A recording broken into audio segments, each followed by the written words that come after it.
Our next panel, led by Leslie Han, Research Director of IDC Retail Insights, will be interviewing Mihir Shan, VP, GM of Merchant OS at Groupon. So please welcome Leslie and Mihir.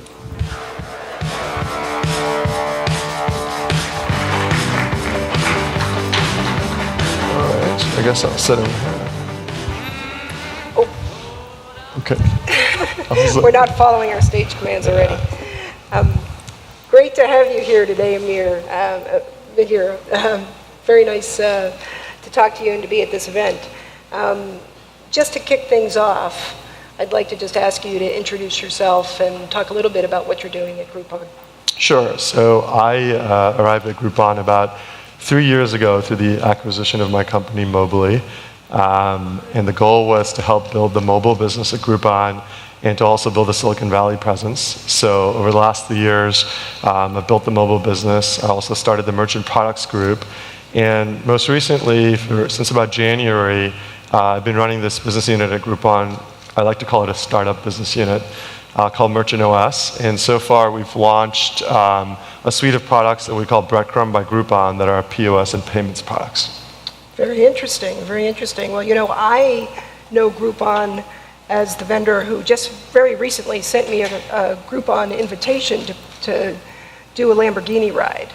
You know, so that's how I know Groupon, right? So I feel like before we get into the discussion about breadcrumbs and payments, we need to talk a little bit about that core business and the deal of the day kind of marketplace. So, you know, why don't we back up just a little bit and talk about where you are today. I know I did a little bit of research, and it seems like I saw a number that you're doing something like 40,000 concurrent deals or something like that, whereas at time of IPO you were somewhere around 1,000. So that shows some significant growth. Can you speak to that? Can you speak about how the business in general is doing? Sure. So yeah, I mean, you pointed out the numbers, but as most people know, Groupon started out as a company that was curating local deals and then sending those deals in an email. We still do that. We have 200 million plus subscribers that we send those emails to. But lately, we've introduced technology such as Smart Deals that personalizes these emails. We've rolled this out in the United States and a few countries internationally. And we've actually seen a 30% lift in the purchase rate on those emails. And that's how we started. But what we've been doing since for the last year and a half or so is building deals on demand. And so we've built this technology called Deal Bank. And we have 40,000 deals in Deal Bank as of Q1. And what this does is it allows consumers to actually come to Groupon, our mobile app, our website, and say, hey, I'm looking for sushi or I'm looking for massage, and get deals on demand, as opposed to just us pushing deals, which is a great growth opportunity for us. And so far, 60% of our merchants have actually opted in to this Deal Bank product. And then the last thing I'll say about kind of where we're going in growth is if you step up a level and you think about Groupon, we think there are about 60 million local merchants in the world. We're in 48 countries today. We think about 60 million local merchants. And we feel like our addressable market, the categories in which we run deals, are about 18 million. And so far, we've really worked with about 500,000 merchants. So if you look at it that way, you kind of get a sense of the scope of the opportunity ahead of us. Well, so you brought up some numbers. I'm really curious, though, if, because you talked about local merchants, what proportion of the business is kind of this balance between the local, you know, small proprietor versus the large enterprise retailer? Can you speak to that, or those, you know? Yeah, I mean, the way we've reported our business is we've broken it up by in the deal space by local, travel, and goods. So local, as of last quarter, was still 59% of our billings. Goods was we did about 392 million in bookings in goods in Q1, which is great because we're pretty pleased with that because that business really started in September of 2011. Yeah, so you know, at the time of the IPO, you were quite the Wall Street darling, and there was a lot of excitement around the IPO. And then, a little while later, things kind of turned the other way for you guys. There was quite a lot of bad press. Do you think you've gotten past that? Is this is the market looking at you from a fresh perspective? I guess the warm-up questions are over now. So, yeah, the way I look at it is, what you focus on is being the darling of your customers. And I think if you do that successfully, then you create shareholder value. So we have two customers, right? We have consumers and we have merchants. If you think about consumers, 9 out of 10 tell us that they're happy with their Groupon experience. 91% of them tell us that they're considering doing business again at a merchant they discovered on Groupon. 84% tell us that they've actually referred a business that they found on Groupon to a friend or someone else, so they're influencers. If you look at the merchant side, 8 out of 10 tell us that they're satisfied with their Groupon experience. Our refeature rate is pretty high. It's over 50% of our deals are refeatured, which means they obviously had a good experience. And also, 74% of our merchants tell us that they think that working with Groupon has helped raise awareness of them in their local community. So, from my perspective, what we need to do is continue to focus on those metrics. And as long as we do that, we'll create more and more shareholder value. Yeah. I'll just say from a consumer perspective, I know that there have been Groupons that I've bought where I have been reminded that there was a retailer that I really like to visit, and I go back over and over again. So that particular retailer has gained some new loyalty from me. And there are those others, right, where it was opportunistic. If I bought that deal for the Lamborghini ride, it's probably not to go back and do it every week. That's obviously not one of those deals that people go back to all the time. But if you're a restaurant or a spa or something like that, that's more of a repeat customer kind of deal, right? That's right. So, that's right. Yeah. That's great. And then from a global perspective, I know you're doing pretty well globally as well, right? In the deal space. Yeah, I mean, we're in 48 countries, and I believe we're number one in market share in the deal space in 37 of those countries. And the 200 million plus subscribers are global. Right. That's excellent. Great. Okay, so let's switch gears a little bit and start talking a little bit about mobile commerce. And I know you came in through an acquisition. Maybe you could talk a little bit more about why is Groupon interested in mobile commerce in the first place? I mean, is this seen as is this something that the customer was kind of asking for? Was the customer saying, this is great, now that I've got this relationship with you, I can do these deals, but you know what, I really have some issues with running my operations, and do you know how you can help me with that? Or was this something that Groupon came up with, or that the predecessor company? Yeah, I mean, I think the reason we sold our company to Groupon and came to build a mobile business is it was obvious to us very early on that if you're selling local deals, I mean, mobile is just a perfect use case, right? I mean, you buy the deal on your mobile phone, you have the voucher on your phone, you don't have to print it out, you can just go redeem it at a merchant. It just made a lot of sense. And I think that has proved out. So in March of this year, we said that in North America, 45% of our transactions were on a mobile device in North America. So if you think about that, we're well on our way to probably being the first e-commerce company at scale where a majority of our transactions are coming from mobile.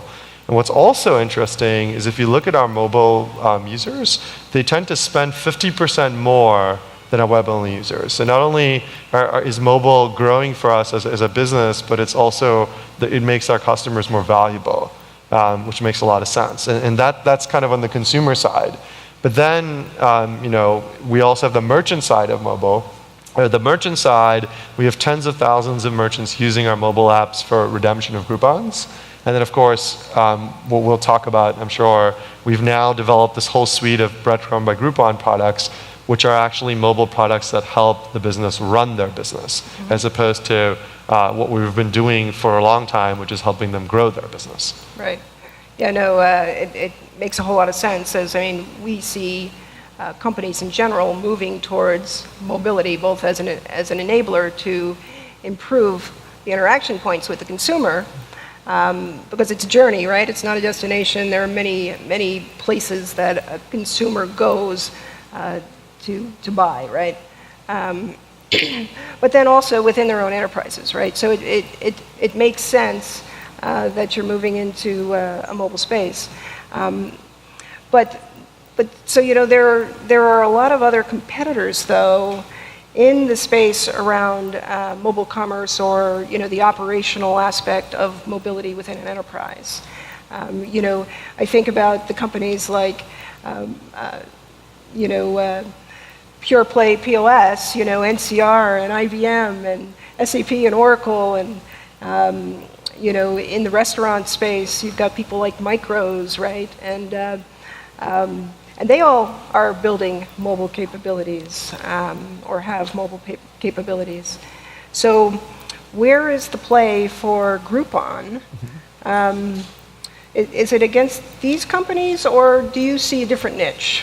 Yeah, so obviously, since we have hundreds of thousands of small businesses, we spend a lot of time talking to these businesses about the technologies they're using to run their companies. And what we've found again and again is they all tell us that the technologies they're using are outdated. They don't get changed very often. They don't get refreshed. They all involve proprietary hardware, touchscreen hardware that's very expensive. They typically come with large amounts of fees to actually service and onboard. There are expensive support contracts that are also part of this whole situation. And so what we've concluded is there's just no reason for that. In an age where you've got iPads and Android tablets that are touchscreen, hardware that's commoditized really, that's much more reasonable, there's no reason for them to buy that proprietary hardware. And what we're really proving is you can have a full iPad POS. We have something called Breadcrumb Pro that's a POS for full service, table service restaurants that works really well. In fact, it's not only cost effective and it's cheaper, but we offer free support, we offer free onboarding, and because it's an iPad, it's a lot easier to train your staff, right? A lot of these people have iPads at home. It's a lot easier to train them on how to use it, and a lot of these businesses are high turnover businesses in terms of that staff, and so it's just much better from a training perspective. So we found there's a lot of demand for this. But the key is you have to have distribution, right? Because it's very hard if you're trying to reach these businesses and you don't have relationships, you don't have a sales force to actually get there. And so since we already have all these relationships that we've built with working with them on growing their business through deals, it just made a lot of sense for us to get into this space. Mm-hmm. And we saw the same thing with payment processing. It was very clear to us that what a lot of these people are paying for the credit card processing was just way too much, and there was no reason for it. And a lot of the reason that those costs exist are the way the industry has really been structured and how the channels and the whole process of how it works. And so we're just trying to simplify that. Yeah. Well, it's you really have to reflect on the legacy of where POS came from and how it was positioned within retail and how all of these systems emerged. And I was actually there in retail when that started to happen the first time around, right? So putting POS systems in for the first time to replace, electronic cash registers in chain retail, and so when you understand that heritage, right, and the breadth of capabilities and all the connection points to back-end systems, I'm thinking about things like accounting systems, accountability within the store, in a multi-enterprise environment, how all of that rolls up. Payments processing, follow-ups with the banks, regarding declined charges and that sort of thing. Do you see your solution as something that completely replaces the front-end stuff, the front-end stuff that does all of that? Yeah, it's interesting. We have a couple of POS products. We have Breadcrumb Pro, as I mentioned, that's a premium product. It starts at $99 a month. And that is targeted at restaurants today, full table service restaurants. We also have something we call Breadcrumb POS, which is a free iPad app that's really just a cash register replacement. And that can be used by any business horizontal product. On Breadcrumb Pro, which is I think what you're talking about, we have 200 plus features. And what we've found is that's really enough for most of the restaurants we work with to be able to replace all of it. So they're actually, they're processing payments through us. They have an interface where they can go to reconcile, to see what's going on, to see all their transactions, all of that. And we've got a number of Michelin star restaurants, large restaurants, using our software, and it's working fine for them. So I think that it's kind of the perfect case of a disruption, right? There's technology that's driving down the cost, and there's an actual added benefit to it, which is if you have a POS system in the cloud, if you have a POS system with a tablet, now all those consumers that are walking in with smartphones, you can start thinking of providing them with a completely different experience in terms of how they pay, how they interact with your business. And quite frankly, I think that consumers are going to demand that when they go to these businesses. And so that's a big driving force for these businesses to adopt this kind of product versus something that's a legacy product that doesn't really talk to anything and can't really provide that kind of next generation experience. Right. But that said, those enterprise products that the bigger organizations have today are morphing to adapt, right? They're building capabilities to do mobile and that sort of thing. But I do believe that, for the single store operators, who may not have had anything quite as advanced as that, it's a shoo-in, right? Well, what's interesting is we actually have a lot of customers we're replacing as opposed to just new customers that, starting out a business and decide that they want to go with this. So it's both, actually, from what we've seen so far. And a lot of it is the price, right? Even if you're a big legacy provider and you put some sort of tablet-based system in the market, you still have to be able to, based on the structure of your business, price it in a way that's competitive. And I think that's probably one of the challenges. Yeah. Well, and I've seen a lot of restaurateurs in particular looking at independent tabletop applications, right? To enable the consumer to interact with back of house or with their waiter or something like that, or even just to pay the check. So it does kind of eliminate the need to have another add-on, right? Which, part of the challenge in legacy capabilities was all of these integration points, because of all these capabilities we discovered over time we needed to have in order to serve the customer better. So that sounds great. So I think I read also about, the back of house capabilities. Is there order management for the back of the restaurant?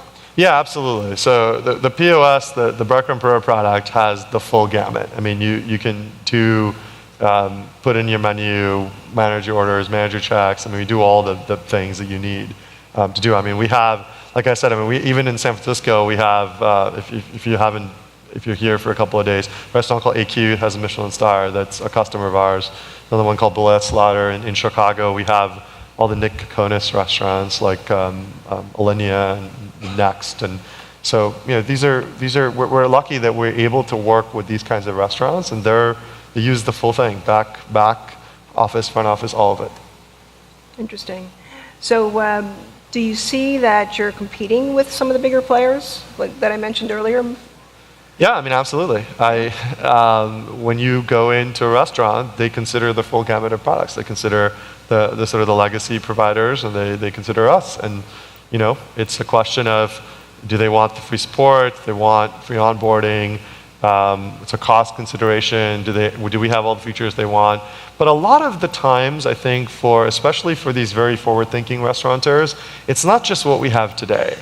It's the promise of what we will have, given that every time we add new functionality, all they have to do is download an iPad app and they have it, right? They don't have to call somebody that comes in and charges them several $100s an hour to come now upgrade the system. If you've come from the space, you understand what I'm talking about.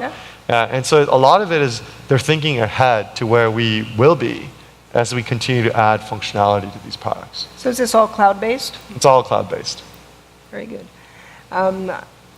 Very interesting. So, still very curious. Sorry for drilling into these questions, but with my history and point of sale, I just am very curious. So, in the deal space, Groupon was truly, first to market with a really viable deals capability. In this space, you're not first to market. There are other capabilities. There are other folks doing similar things, even in the mobile space, net new capabilities built on Apple, iOS or other technologies. So this is a bit more crowded. What portion of Groupon's business do you really think this is going to become, or how critical is it to your overall growth potential? Right, so I mean, the way I look at it is obviously the deal space was something in the way we were doing it at least, helping local businesses get customers online, was something we were first to market, we invented, right? And that's one way to try to succeed in the market. In this space, there is a natural disruption happening, right? There are certain industries where based on technology trends and other things, every 30, 40, 50 years, there's a big disruption, right? So then the question at hand is, why us? Being someone who can actually lead this disruption. And I think to think about that, you have to think about the whole ecosystem of what we bring to the table, right? We've got this local marketplace we're building, which I've talked about. And that used to be more about pushing deals to people. It's now becoming much more about people coming and actually getting deals on demand. This local marketplace is all about helping people, these merchants grow their business, right? Now we get into these mission critical systems like POS and payment processing that are more about helping these businesses run their business, right? The third part that we have is we have millions of people that have the Groupon app, right? 45% of transactions on mobile. They're walking into these businesses with our app. So I would say that if you think about people that are in that space, POS and payments, right? Very few people have all three components. And the reason those three components are important is if you think about the future, right, what we're trying to do here, if you're running our mission critical systems, you're running your mission critical systems using our products, POS and payments in the back end, you're participating in a marketplace, right? We can enable with all those mobile users a system which just knows when you're not having a busy day, which knows how to publish, and get you publish deals, the price you want, when you want, to get people out of our marketplace to come there, to get next generation experiences between the Groupon user that walks in with the mobile app. And we could do perfect yield management for every local business in America, right? And that, I think, is the interesting part. So there'll be people that just come from the point of view of, well, we're going to try to disrupt POS and payments, right? But I think where it gets interesting is when you also have the marketplace and the consumers to bring to the table, and you combine the two. And that's really where we're going and what we're trying to do. Yeah, that's terrific. So you brought up payments, and that's another very interesting space, right? We've heard a lot at this event about payments. And there are a lot of different players coming at payments from different directions. And I'm curious, well, tell us a little bit about your payments capability and exactly where it fits compared to some of those other guys that are out in the market. So our payment capability, we call it breadcrumb payments, and we offer credit card processing for 1.8% plus 15 cents a transaction. We think is a very competitive rate. In fact, if you're a Groupon customer and you come to us with a statement and you have a lower rate, we'll match it or beat it. We're also offering a promotion of $5,000 of the free processing at this time. And in order to take advantage of this, you can use our Breadcrumb Pro POS product. You can use our Breadcrumb POS, which is the free iPad product. You can use our Android app, our iPhone app, a variety of ways to work with us. But what's important is our target market for this service is really that brick and mortar local business that's already typically working with Groupon. And for that kind of a business, when you're processing a high volume of credit card transactions, you need that support, the 24/7 support that we have and the onboarding help, et cetera, because this is a mission critical part of your business. We're not really going after a lot of folks that have never taken credit cards before, or someone that's just at a food truck or something like that, that wants to take mobile payments, has never taken credit card payments for the first time. So I think that's a little bit different in terms of our strategy versus a lot of the other sort of noise that's out there in terms of mobile payments. Interesting. So does the consumer need a payments app on their phone, or is it just Groupon? No, at this point, I mean, what I'm talking about is just basic credit card processing. From a consumer perspective, you just go swipe their card. This is more of a service we're offering to merchants, because we, again, think that they're paying way too much for credit card processing, and we can do something about that. Right. So how are you handling that merchant relationship then? What sort of process do you have in place in order to be able to lower that cost? Yeah, so I mean, there's a variety of ways that a merchant can work with us. I mean, we have a sales force, of course, and we leverage that sales force to communicate this rate and to get that to the merchants. We also have self-serve, so you can come to our website and you can go through the sign-up process and pick what kind of device you want. We have a capability to sell these devices to you, all packaged neatly together, configured. It's very easy. It's plug and play. You can say, I want an iPad, a stand, et cetera, and just send me a swiper and all that kind of capability. If you've spent as much time as we have in the last several years working with local businesses, what you understand about, these are all companies less than 20 employees. They don't have a marketing department. They don't have an IT department, right? What we want to do, our vision is, they should spend all their time, making the best food or figuring out how to deliver the best spa, right? What we want to do is say, you plug into Groupon, and we help you do all the other things in terms of running and growing your business, and you can just worry about essentially providing that service and being great at what it is that you're great at doing. Yeah. Still, the customer is,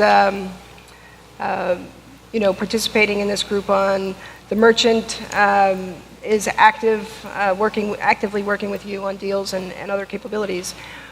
What is it precisely that the retailer needs to do? What do you need to provide in order to enable this capability? Is it basically an internet line and a couple of devices? I mean, most people already have internet. It's very simple. I mean, they have an iPad and they can use one of our iPad POS apps, and we ship them a card reader they can plug in, and then they're up and running.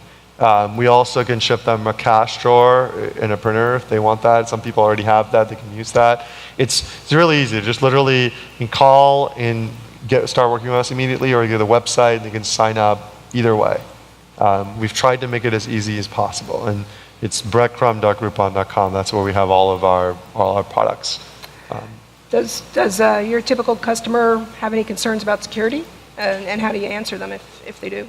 I mean, they do, but I mean, we've done all the right things from that perspective, PCI, et cetera, all the things you need to do to be a real payment and POS provider to a real brick and mortar business. Mm-hmm. So we've never had that come up as a concern, something that we can't address. So, going back to something you mentioned earlier said free support. Mm-hmm. When a retailer hears the word free, that's certainly something that pricks their ears up, right? Everyone's interested in free. So this truly beyond installation free support? Yeah, I mean, they can call a number and we support them. I mean, I think that's what should be happening in this industry. I think it doesn't because, as you said, this industry has been around for so long. People have to find ways to grow incrementally. Right. And so, I don't. And if you build good software, right, and you have the ability to update it all the time, the quality is high. So hopefully, you don't have to deal with all the difficulties of support. Right. Are there typical questions a merchant might have, or well, I mean, it's the typical questions on POS. Someone wants to add a new menu item, for example, or they have a new person that started and they haven't figured something out and they want to call and ask how that works, or they're looking for a specific payment in terms of its settling and they have a question about that. It's pretty typical, those kinds of questions. Right. So what I've learned today is that payments and POS really are integral components of your other capabilities. So you're not really going to market, correct me if I'm wrong, to sell these capabilities outside of kind of your merchant network. Is that a fair statement? No, we're actually, the truth is we're acquiring merchants that have been part of the Groupon marketplace, but we're also acquiring merchants that have not yet been part of the marketplace. So we're starting building a relationship with them where we're helping them run their business through POS or payments. So it goes both ways. And I think that's great because again, if you go back, you think about that 60 million number and you say 18 million is your addressable market. The way I see it is we'll have a lot of customers that work with us first on the grow part and some that start with the run part and then ultimately, hopefully comes together. Yeah. In the payments market, there's a lot of debate around NFC, around how the actual payment happens. Mm-hmm. Are you fairly agnostic to that? Do you have opinions regarding how Groupon will play in that space? I think they're about calling to kick us us out. off here. But what I'll say to that is the most important thing is it's not about a particular, people get caught up in technologies and what's going on there. You have to think about the use case for the user. Because my belief is if you're not adding value to the consumer at the point of sale making a payment or to the merchant, then why should consumers adopt something new? So as long as you focus on actually solving a real payment problem for the consumer, then the technologies that do that will be successful. Those that are just sort of technology for technology's sake, in my view, are not really going to go anywhere. Very good. Thanks. So do we want to ask some questions, or let the audience ask some questions, or no 10 time? at a time. Okay. All right. Sorry about Great. that. Thank you very much, everybody, and thank you, Mahir. Thank you. All right.